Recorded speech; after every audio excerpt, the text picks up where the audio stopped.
Bonjour à tous, c'est Pixis, j'espère que vous allez bien et aujourd'hui on se retrouve pour faire un top 10 de mes candidates préférées dans l'histoire de koh car j'ai fait il n'y a pas très longtemps, en fin d'année 2024, la dernière vidéo de l'année 2024, j'avais fait mon top 10 de mes candidats préférés all time, hommes et femmes confondus.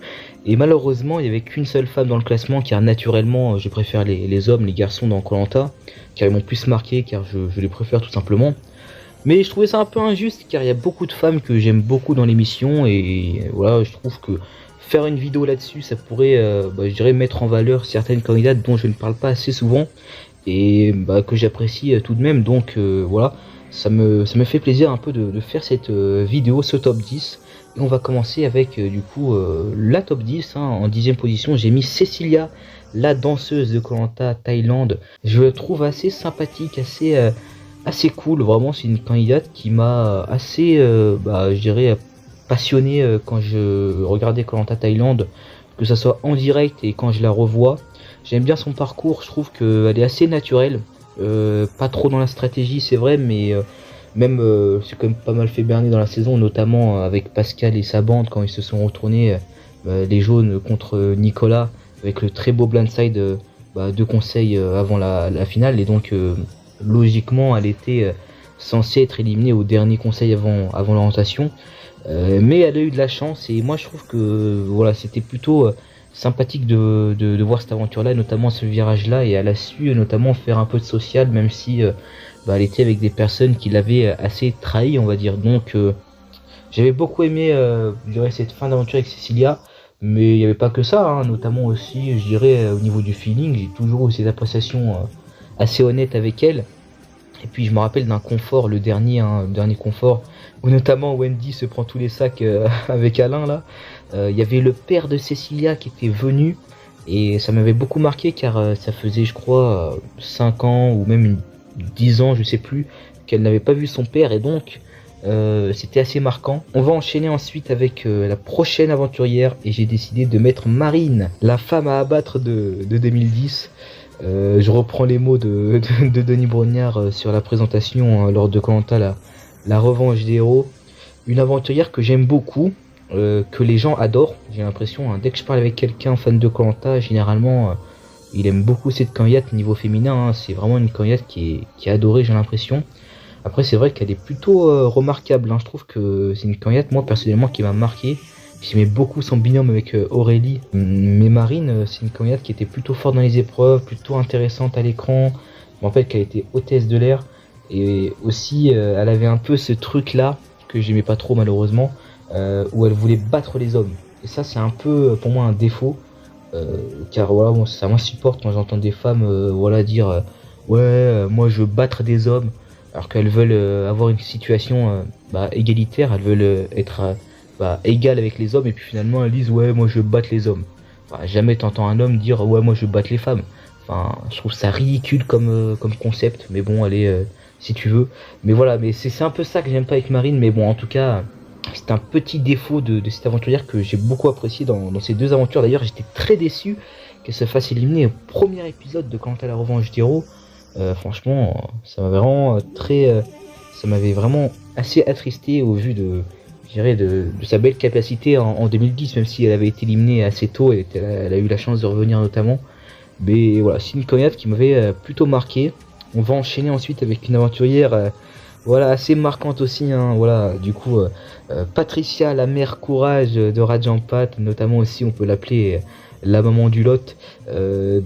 C'est vraiment une candidate vraiment marquante pour le coup. Moi je trouve que dans Rajampat, sans Patricia ça aurait été une saison je dirais un peu moins belle, un peu moins spectaculaire. J'aimais beaucoup sa personnalité, elle était vraiment à fond. Je me rappelle qu'elle se battait pour sa mère, pour qu'elle ait une situation plus stable, car malheureusement elle avait un peu tout sacrifié pour ses enfants, me semble-t-il. Mais en tout cas Patricia avec un métier assez masculin, un chauffeur routier, moi je me rappelle que ça m'avait plutôt marqué. Elle avait cette capacité hargneuse. Je me rappelle qu'elle se battait à fond toujours.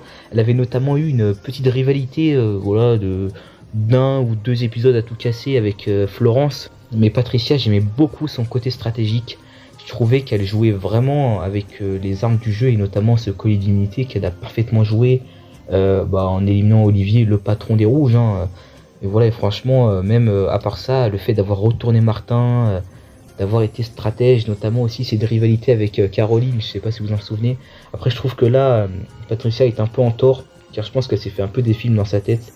Et Delizia, bon voilà, c'est Delizia quoi, elle a pas trop compris grand chose, je pense. Mais Caroline, voilà, je pense pas que c'était une manipulation pour faire abandonner les personnes de son groupe, notamment Steve, Nawel et même Delizia.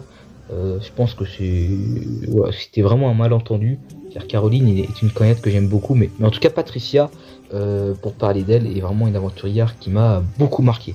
Du coup on va enchaîner ensuite avec la prochaine candidate forcément, hein, et on va enchaîner ensuite avec Clémentine, alias Clem Larage, hein, et franchement pour ceux qui se disent mais Clem Larage c'est quoi ce blaze, c'est quoi ce surnom de merde que Denis a inventé lors de Koh-Lanta la légende, c'est absolument faux, absolument, car j'ai revu du coup Koh-Lanta Cambodge, hein, que j'avais déjà revu plusieurs fois, mais voilà, c'est la première fois que je la revois après 2021, cette saison. Et dans son portrait en 2017, Clémentine dit que ses amis l'appellent Clem Larage, car c'est une rageuse. Et Clémentine, franchement, c'est la candidate, je pense, qui s'est fait le plus harceler, je pense, malheureusement, sur les réseaux sociaux. Notamment sur ses coups bas, notamment sur son physique, notamment sur son jeu, sur sa façon de parler, sur sa arme, sur tout ce que tu veux, sur tout ce qui est, je dirais, assez positif en elle, hein, franchement. Pour moi, c'est vraiment un plus d'avoir une candidate comme Clémentine qui est sportive, stratège, divertissante, intéressante, complémentaire. Et franchement, je trouve que cet acharnement est vraiment, vraiment injustifié, même si moi, quand j'étais petit, forcément, au niveau du montage et au niveau de, voilà, de mes préférences, on va dire que j'aimais pas Clémentine, hein, clairement. Zéro. Voilà, je voulais faire un petit coup de gueule là-dessus, car ça m'a beaucoup agacé quand j'ai vu ça, surtout, notamment, quand je revois ça avec un œil, j'irais assez reculé, hein. Maintenant, j'ai pris un peu de l'âge et tout. Au niveau de la situation, de ce qu'elle a vécu en 2017, et quand j'ai revu les saisons et tout, pour moi ça n'a pas du tout lieu d'être, elle a pas fait quelque chose de fou furieux. Certes, il y a des moments assez, je dirais, agaçants, du genre Sandro t'es bête ou quoi, ou les 2 votes, j'ai 2 votes. Franchement, pour moi c'est incroyable, même si c'est vraiment fourbe, c'est vraiment une réflexion de joueuse qu'elle a eu, de vouloir tout faire pour gagner. Même si à la fin c'est un peu mélanger les pinceaux avec le mérite ou la stratégie, et notamment le blindside ou l'élimination plutôt aux portes de la finale de Sébastien, qui pour moi vraiment une animation vraiment assez, elle m'a beaucoup marqué cette élimination là, je me rappelle, mais c'était vraiment, je dirais, du jeu. Elle a vraiment joué avec la stratégie. Et honnêtement, si elle n'avait pas foiré ces 2 All-Stars, ces 2 retours, je pense vraiment qu'elle aurait un peu plus grimpé dans le classement, dans le top, car là en soi elle est assez basse dans l'idée au niveau de ses capacités de son premier Koh-Lanta. Je trouve que ces 2 retours ratés l'ont un peu, je dirais, descendu dans le classement, surtout que ça fait 2. Ça aurait été le combat d'héros qui a été raté et basta. Pour moi ça aurait été moins grave que au niveau du combat d'héros elle revient et puis c'est un peu raté, et puis elle revient une nouvelle fois dans la légende et là c'est à nouveau raté. Je trouve que ça fait, voilà, ça gâche un peu le truc. Mais bon, en tout cas, dans l'idée, Clémentine est une candidate que j'apprécie beaucoup. Et donc, on va enchaîner ensuite avec la prochaine aventurière. Et j'ai mis Karima, la guerrière de Koh-Lanta Thaïlande. Hein. Et franchement, un peu comme Clémentine, si elle n'avait pas fait un All-Star complètement raté, je pense que je l'aurais grimpé d'une place encore. Et c'est une candidate que j'apprécie beaucoup. Pas forcément au niveau comportement, au niveau caractère pur, mais vraiment au niveau capacité physique, capacité mentale, capacité au niveau de la survie, et aussi, je trouve qu'au niveau du caractère, elle a du caractère, elle a du répondant, elle a du relief à sa personnalité. C'est pas comme certains ou certaines candidates assez forts dans les jeux, assez forts avec leur passé peut-être militaire ou quoi que ce soit, mais qui sont pas intéressants à l'écran. C'était super intéressant, et en plus avec son passif de militaire qu'elle avait pas dit à ses adversaires, et même avec ses choix, je trouve qu'il y a du relief. Et moi personnellement, Karima, j'ai été directement attaché par cette candidate, surtout quand je l'avais regardé en direct, car moi à l'époque, j'étais plus vraiment à fond le sport, à fond. Je préférais les candidats plus forts dans les épreuves, même plus forts en survie, mais bon, j'étais pas forcément un pro stratégique, sans détester la stratégie, mais j'étais plus pour les profils comme Karima. Et donc moi ça m'a beaucoup marqué. Et puis forcément quand je revois les saisons, je retrouve un peu je dirais ces compétences-là, ces qualités-là de Karima. Et c'est vrai qu'elle a fait des choix un peu bizarres, notamment quand dans la récomposition des équipes, elle choisit Carole en premier. What the fuck? Genre tu balances littéralement Nicolas dans le camp adverse. Nicolas qui était vraiment le pion ultime, le candidat qu'il fallait avoir dans son équipe. Après elle prend Romain, elle prend des candidats un peu plus forts physiquement. Mais bon, c'est vrai que c'était une grosse erreur stratégique, surtout à ce stade-là du jeu. Surtout que Carole, personne l'aurait pris, elle aurait été dans les dernières choisies. Donc t'inquiète pas, tu l'aurais eu dans ton équipe la Carole. Mais voilà, forcément elle fait des choix un peu stupides malheureusement dans son aventure. Pareil pour le colis, le fait de le dire à moitié comme ça, je trouve que ça a été mal fait. Mais mis à part ça, je trouve que voilà, moi, sauf ces erreurs stratégiques qui m'ont plutôt agacé, on va dire, Karima est une candidate que j'ai beaucoup appréciée.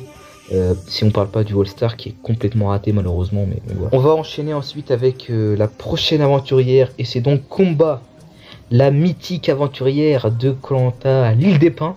Ouais, je l'appelle comme ça ce Koh-Lanta là maintenant, Koh-Lanta l'île des Pins. Moi je sais, vous allez me dire elles abusent, mais bon, franchement initialement Koh-Lanta 5, Koh-Lanta Pacifique, ça s'appelle quand même Koh-Lanta l'île des Pins. Regardez dans Koh-Lanta le combat des héros, quand ils remettent les extraits de Clémence et tout, en dessous dans le petit écriteau ils disent Koh-Lanta l'île des Pins et 2005 derrière. Donc je pense que c'est vraiment moi je trouve que c'est stylé. Après l'île des Pins ça fait moins classe peut-être que Pacifique, je sais pas, mais bon ne parlons pas de sujets assez profonds comme ça. On va rester sur l'aventure de Kumba, qui franchement là c'est du pur subjectif, car c'est vrai qu'elle a fait beaucoup de retours, on l'a beaucoup vu et revu, et notamment dans son dernier All-Star qui dans l'idée est assez raté, mais moi bon, Kumba franchement je n'arrive pas à la détester en fait, c'est ça qui est compliqué, je n'arrive pas à être trop objectif avec des candidats et candidates, donc en l'occurrence Kumba, que j'aime bien naturellement en fait. J'aime bien leur comportement, leur caractère, même si parfois ils en font trop, voilà il faut le dire, et notamment Kumba avec cette alliance féminine, avec le justice, quand Clémence elle revient sur l'îlot, l'île des bannis, sauf que c'était un peu abusé, ça c'est clair. Mais moi je ne retiens pas du tout ça de Kumba, je retiens vraiment ses premières saisons, et notamment la première où j'ai adoré le binôme avec Mohamed. Exceptionnel binôme, même si malheureusement dans cette première édition il y a une espèce d'abandon déguisé de la part de Kumba. Mais bon voilà franchement dans l'idée Kumba c'est vrai que c'est pas, je dirais, une candidate exceptionnelle, c'est une candidate marquante mais pas dans les meilleurs. Ça j'aime beaucoup cette personnalité, cette femme, donc forcément elle est assez haute dans le classement. Voilà, moi, quand je regardais Koh-Lanta quand j'étais petit, surtout le Koh-Lanta 5, Koh-Lanta l'île des Pins, là, du coup, je l'appelle comme ça, j'adorais Kumba, voilà, je vous le dis, c'était franchement une aventurière qui m'avait beaucoup marqué. Donc voilà, au niveau du feeling, parfois, c'est vrai que c'est assez compliqué de se justifier sur pourquoi on aime ou n'aime pas telle candidate ou candidat. En l'occurrence, la Kumba, je l'ai mis assez haute, notamment en top 5, et pour moi, car elle m'a beaucoup marqué dans mon œil de grand fan de Koh-Lanta. Et on va enchaîner ensuite avec du coup la top 4, et j'ai décidé de mettre Chantal la guerrière, la femme exceptionnelle, surtout en survie de Koh-Lanta Johor. Pareil que Karima, elle fait un All-Star complètement raté en 2018. Putain, Ludovic, Olivier, t'as envie de les tarter quand même, tu te dis purée mais c'est quoi ça? Et puis franchement même Olivier en 2011, Olivier je l'aime bien, parce qu'il y a beaucoup de monde qui n'aime pas Olivier de base, mais moi Olivier en 2011 je l'aimais bien, moi je m'en foutais, mais même en 2011 il disait ça serait bête d'éliminer une personne qui nous ramène à manger quoi. Bah c'est vraiment ce qu'ils ont fait dans l'équipe des jaunes, mais c'est quoi cette élimination? Éliminer Chantal tour 1, enfin tour 2 du coup, il est premier épisode mais en deuxième éliminé quoi. C'est hallucinant franchement, et En 2018, quand j'ai vu ça, j'étais tombé des nues. J'y croyais pas. Alors je savais qu'elle avait pas un exceptionnel du coup social, mais là, à se faire éliminer first boot du coup de son All-Star, j'y aurais pas cru. Franchement, honnêtement, j'y aurais jamais cru. Et puis même perdre le duel face à Julie, mais j'étais tombé des nues, encore pire. Hein. J'étais quoi, c'est quoi ce bordel? Puis, mais franchement, j'étais tellement déçu, mais l'une des plus grosses déceptions que j'ai eues dans l'histoire de koh. Car Chantal, moi franchement, c'est vrai que en 2015, j'étais pas trop fan en direct, mais c'est vrai que avant de voir le All-Star en 2018, j'avais déjà revu quelques saisons, et notamment Johor, et franchement, j'avais adoré du coup Chantal dans mon revisionnage avec Marc et tout, mais franchement là, c'était vrai que c'était une grosse déception. Mais sinon, dans sa première édition, elle était assez mythique, hein, notamment elle gagne beaucoup d'épreuves, enfin beaucoup, elle gagne quand même quelques épreuves en étant une femme assez âgée comparée aux autres. Les poteaux, le mental, la survie, même si voilà, malheureusement socialement c'était vraiment exécrable, tellement exécrable qu'elle a perdu face à Marc en finale, alors que Marc il n'était vraiment pas aimé, hein, même si face à Chantal, voilà, il y a quand même une grosse différence, mais même Jeff qui détestait Marc profondément a préféré voter Marc plus que Chantal, avec son orgueil et même les autres hein, qui avaient vraiment des a priori sur Chantal. Franchement, je peux comprendre qu'elle soit pas trop appréciée, qu'elle est un peu fermée, elle est un peu tout ça, mais franchement, je pense vraiment que c'est la femme la plus compétente de l'histoire de koh, devant toutes les autres. Hein. Elle est vraiment super compétente, elle a vraiment un super mental. Une super personnalité, super divertissante, super intéressante. Et franchement, c'est dommage que dans son All-Star, on n'ait pas pu approfondir ces qualités-là. Et voilà, c'est dommage. Hein. Et d'ailleurs, ouais, il y a un truc qui m'avait vraiment énervé dans cette saison en koh Johor. C'est quand il y avait Melissa et Jessica, surtout Jessica, hein, parce qu'on parle de Jessica Melissa, mais c'était surtout Jessica qui se moquait d'une photo de Chantal et qui disait ouais, elle ressemble à ses chiens et tout. Le truc de fou quoi. Melissa, voilà, bon, elle rigolait un petit peu, mais elle était pas trop dans le truc quoi. C'est pas vraiment. Elle disait non, ça se fait pas, et c'est vrai que ça se faisait vraiment pas. Hein. Ça, c'est vraiment un truc de. Vraiment malhonnête de faire ça, c'est vraiment zéro. Mais bon, pour moi, ça n'empêche pas que Chantal est une aventurière assez admirable. Et donc, on va enchaîner ensuite avec du coup la top 3. Et où on arrive dans les 3 femmes que je préfère dans l'histoire de koh. Et j'ai décidé de mettre Cindy. Cindy que j'adore. Franchement, stratège et assez emblématique en 2019 lors de koh la guerre des chefs. Exceptionnelle candidate. Honnêtement, je pense que c'est l'un des profils, voire peut-être, allez, on va dire dans le top 5 des profils qui m'ont le plus, je dirais, surpris.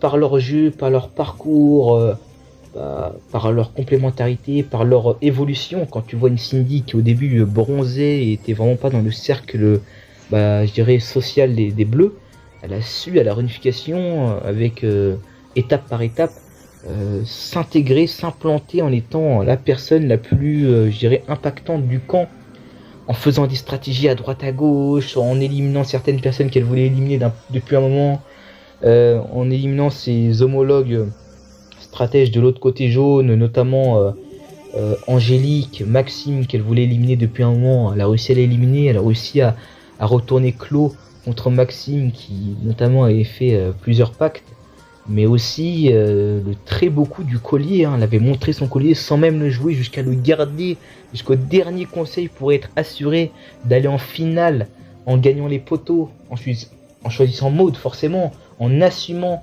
choisissant Maud pour la finale, pour avoir plus de chances de gagner, jusqu'à perdre à une voix, à un vote. C'était incroyable, mais franchement c'était ouf. Non, Cindy, franchement, plus j'avance dans le temps, plus cette candidate me marque au niveau de mon esprit, en me disant ah ouais, c'était vraiment une dinguerie quand même, Cindy. Et donc on va arriver au top 2. La deuxième femme que je préfère de l'histoire de koh, c'est Isabelle de koh Palao. Et oui, mais quelle candidate, j'adore cette candidate, je la trouve géniale. Alors certes, comme pratiquement, je dirais, tous les candidates dont je vous ai parlé, elle a fait des retours ratés malheureusement. Mais franchement, Je ne sais pas pourquoi, même avec ses retours ratés, j'arrive encore à, je dirais, à l'apprécier plus que les candidats que je vous ai cités, hein. Tout simplement, pour moi, elle est super marquante.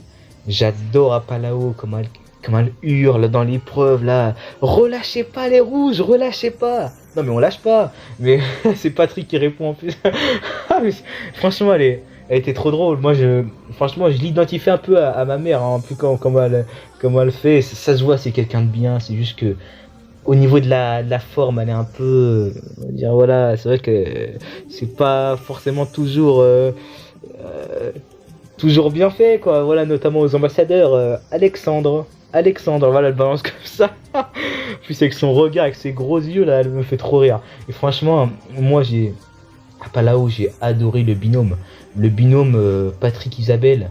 Mais franchement, je crois que c'est mon binôme préféré, hein, de l'histoire de koh, même si Amri Maïssa, c'est pas loin aussi, j'avais beaucoup apprécié. Mais là, c'était exceptionnel. Et puis, stratégiquement, même, elle était présente, hein. Voilà, je trouve que c'est une candidate parfaite pour, je dirais, pour un candidat comme Patrick qui voulait avoir des pions, qui voulait avoir des alliés forts dans une stratégie assez vilaine. Même on avait vu dans l'épreuve du pont de singe.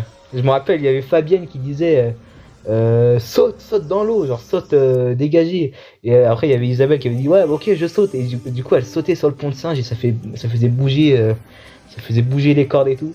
Franchement, et puis elle s'amusait pas mal avec Patrick à faire tomber ses adversaires, à essayer de faire perdre Rodolphe, notamment aussi le coup de la perche là. Franchement, non, Isabelle, elle me faisait vraiment rire et j'aimais beaucoup sa personnalité. Je trouvais qu'elle était assez hargneuse aussi. J'aurais bien aimé, notamment, on l'a vu, hein, qu'est-ce que je raconte dans koh la revanche des héros, elle était revenue avec Patricia. On a bien vu qu'elles se sont quand même pas mal entendues. Mais c'est un peu le même caractère, mais c'est juste que Isabelle, c'est beaucoup plus fourbe. Mais pour moi, c'est tellement plus appréciable. J'adore cette candidate. J'aurais beaucoup aimé la revoir dans koh la légende. D'ailleurs, petite anecdote, en 2021, on devait faire une interview avec Isabelle. Elle avait répondu positivement à mon truc et tout. Elle m'a dit ouais, pourquoi pas et tout. Et moi, j'étais trop content. Et du coup, franchement, c'était juste avant le tournage. Enfin, a priori, hein, le tournage du All-Star koh la légende. Et donc, d'un seul coup, j'ai plus aucune réponse. Elle me répondait plus et tout. Enfin, elle voyait pas mes messages. Elle a complètement disparu. Je me suis dit, ça se trouve, elle a pris l'avion. Elle est partie faire le koh des 20 ans. Le mec, je me suis fait une théorie dans ma tête et tout. Et du coup, bon, quand je l'ai pas vu dans le All-Star, j'étais un peu déçu. Mais bon, en tout cas, et c'était tout début 2021. Et moi, dans ma tête, j'étais sûr qu'il allait avoir le All-Star des 20 ans. Et même tout le monde en parlait. Et voilà, du coup, moi, je pensais qu'elle était partie tourner le koh en question. Alors que non. Mais bon, en tout cas, c'est une aventurière que j'adore. Elle m'a beaucoup marqué, comme je vous l'ai dit. Et peut-être aussi que ça fait partie vraiment du feeling, du fait que je l'ai apprécié comme ça. Parfois, il y a bien mieux, bien plus intéressant, mais quand un candidat ou une candidate vous marque, généralement, voilà, vous l'appréciez aussitôt. Et moi, ça a été le cas pour, Isabelle, que je mets en top 2 assez facilement. Et donc, on va arriver au top 1, à la première femme, la femme que j'aime le plus dans l'histoire de koh. Et c'est Jade. Jade, que j'aime beaucoup, tout simplement, que j'adore. C'est la femme que je préfère dans l'histoire de koh. Et notamment, je l'ai mis dans mon top 10 de mes candidats préférés all time. Et je l'avais mis assez haute car elle fait vraiment partie de mes candidates, tout confondu, préférés de l'histoire de koh. Et c'est logique, hein, quand on voit le palmarès, voilà, on se demande pas pourquoi, hein, car quand même, elle a gagné 2 fois les poteaux, jamais été éliminée au conseil, toujours en finale en 3 aventures, toujours été une candidate assez marquante, surtout dans ses 2 premières éditions. Elle a un caractère, tempérament de feu, elle m'a beaucoup marqué notamment aussi. J'aimais beaucoup la rivalité avec Grégoire. Aussi dans son All-Star, c'était pour moi la gagnante de la saison, mais finalement, vu qu'elle avait déjà gagné, ils ont décidé de donner le titre à Romuald. Bon, c'est pas grave, Romuald est un candidat que j'aime beaucoup, mais bon, j'aurais bien aimé voir Jade remporter 2 fois l'émission, car elle aurait vraiment mérité le titre en 2009. Mais bon, en tout cas, c'est une aventurière qui m'a beaucoup marqué. Je sais que beaucoup ne l'aiment pas, hein. J'ai remarqué que chez les fans, il y en a beaucoup qui l'apprécient pas, car elle a un caractère un peu grognon, un peu, voilà, je fais ma chef, je fais la maline, j'en fais trop, je suis une battante, voilà. Mais perso, moi, ça m'a direct charmé, j'ai direct été, direct adoré, j'ai direct adhéré au projet légende de Jade, hein, on l'a vu, hein. Franchement, Jade avait fait déjà 2 éditions. Claude n'était même pas encore né, hein, dans Koh-Lanta. Il n'avait pas encore fait une édition, que Jade était déjà, pour moi, une grosse légende, quoi. Un peu comme Grégoire, quoi. Donc, elle fait vraiment partie, pour moi, des légendes de l'émission, de la première génération de Koh-Lanta. En 2007, pour moi, c'est exceptionnel, même si il y a ce côté un peu stratégique aussi en 2007, hein. C'est vrai qu'un abonné, enfin un commentaire que j'ai reçu il y a pas très longtemps me l'a fait rappeler. Mais c'est vrai que quand j'ai revu Koh-Lanta Palawan, Jade est beaucoup plus stratégique que je pensais, hein. J'avais oublié ce côté un peu leadership avec Patrick qui commandait un peu les votes. Voilà, un peu comme Karima, et parfois je me dis, ouais, il y a des choix, c'est bizarre, quoi, avec la précipitation, avec l'angoisse, ils font des trucs un peu bizarres. Du genre, le choix sur les poteaux, ça l'a un peu condamné, hein, même si elle voulait faire un truc stratégique, peut-être, je ne sais pas. Le choix de prendre Romuald, aussi le choix pour éliminer Patrick aux portes de la finale, au lieu d'éliminer Marilyn, c'est vrai que c'est très surprenant. Après, pour moi, c'était pas forcément un bon choix, hein, car bon, elle gagne quand même les poteaux, elle gagne un peu tout ça, mais ça aurait été plus intéressant d'avoir Patrick face à soi en finale que Marilyn. Mais bon, en tout cas, dans l'idée, Jade est une légende, est une candidate que j'ai assez essorée sur la chaîne, j'en ai trop parlé, mais j'en reparlerai à l'occasion, hein, si j'ai besoin d'en reparler.